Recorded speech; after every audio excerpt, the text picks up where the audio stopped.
Are you looking to supercharge your mental health this year, or maybe just boost your brain productivity and focus?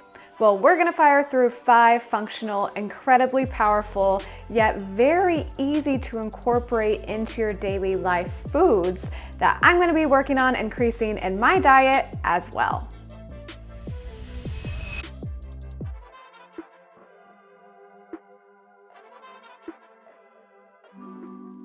Hi, I'm Jess. I'm a functional medicine nutritionist, and this channel is all about optimizing your diet and lifestyle for better mental health.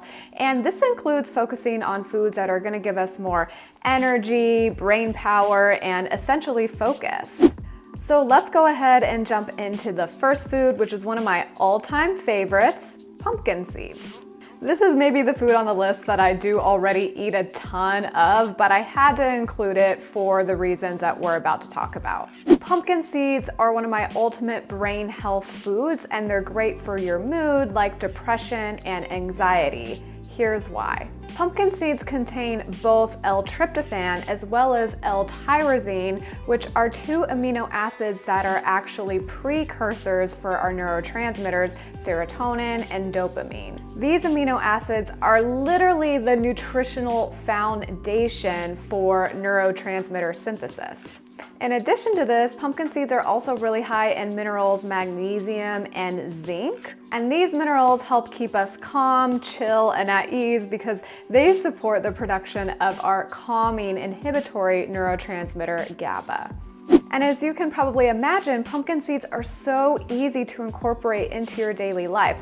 I normally just sprinkle them on my daily salads, but you can also include them in a trail mix that you have for a snack or anything like that. All right, number 2 is all about shrooms, but I am referring to the culinary kind. You're probably aware of how popular mushrooms are right now and how they have various health benefits, and some of them are really known to support mental, cognitive function overall.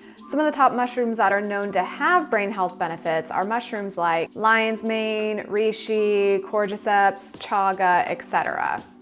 So the thing with some of these mushrooms is that you're more likely to find these in supplemental form, and I really wanted to focus on some mushrooms that have some really cool brain boosting properties that you would cook with, for example. So the shrooms that I'm focusing on increasing more in my diet this year are number 1, shiitake mushrooms.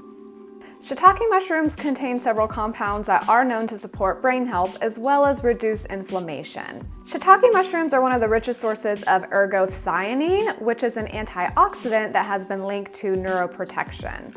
It is believed to help protect nerve cells from oxidative stress, reducing the risk of neurodegenerative diseases.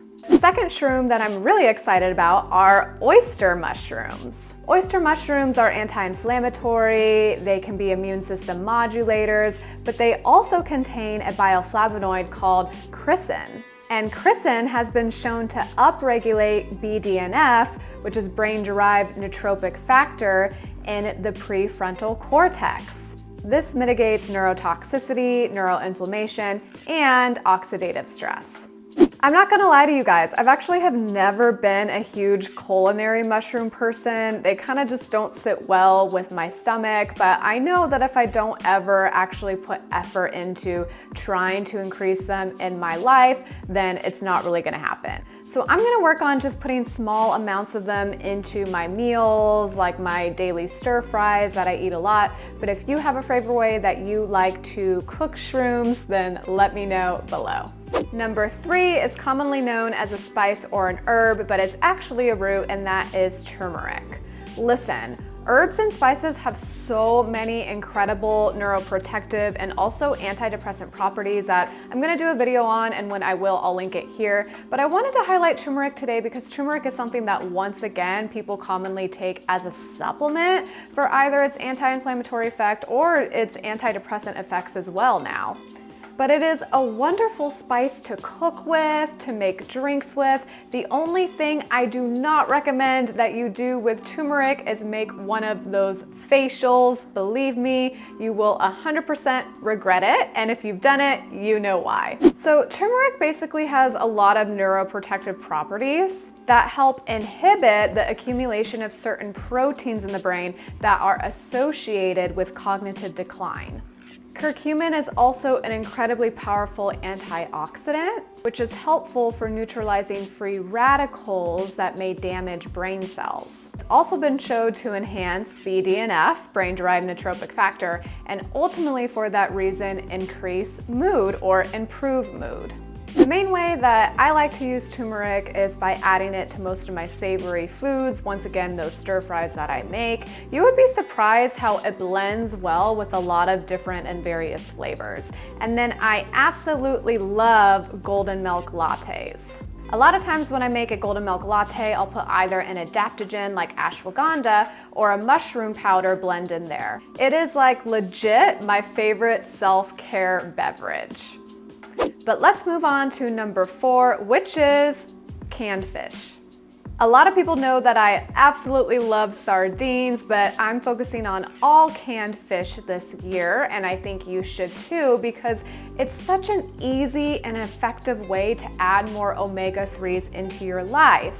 And it doesn't have to be canned, it could be a pouch thing or whatever. I know a lot of people don't like canned foods and canned products because of the BPAs, but I think the benefit of getting more omegas far outweighs the form that they come in.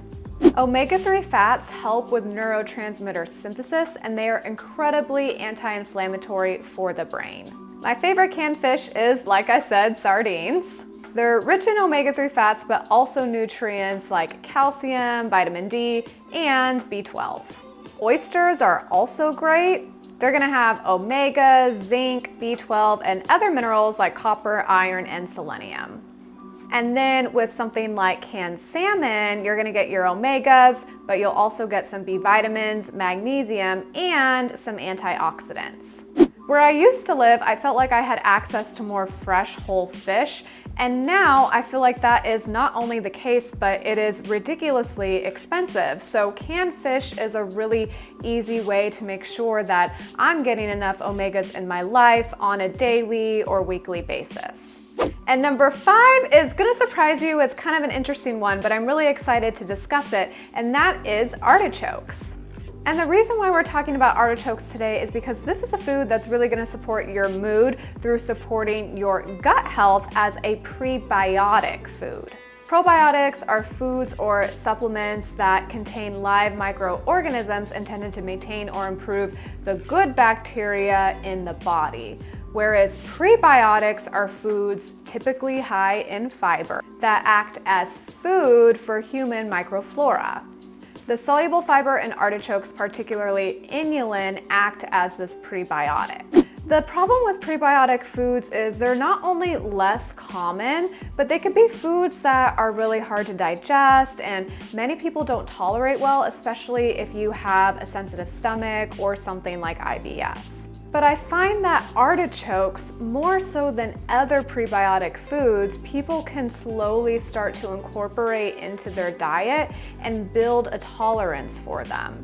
And in addition to this, some research suggests that certain compounds in artichokes may actually alleviate symptoms associated with IBS, such as bloating, gas, by modulating gut motility. So you can start including small amounts in your salads or on a pizza, and maybe eventually you even get to a point where you can try a product like palmini. Palminis are like noodle alternatives that are made from the hearts of palm. And while artichokes and hearts of palm are slightly different, they belong to the same food group and category. There is also now riced hearts of palm, and I personally have been enjoying this way more than cauliflower rice. I think it's like easier to cook with and has a better flavor, and Trader Joe's makes their own brands of both of these products, so I highly recommend checking them out. So let me me know below, which of these 5 foods is a food that you're curious about or interested in incorporating more into your life this year. And if you enjoyed this video, then you may enjoy my video that I created on the top diets for mental health. You can check that out here, and hopefully I will see you in that one.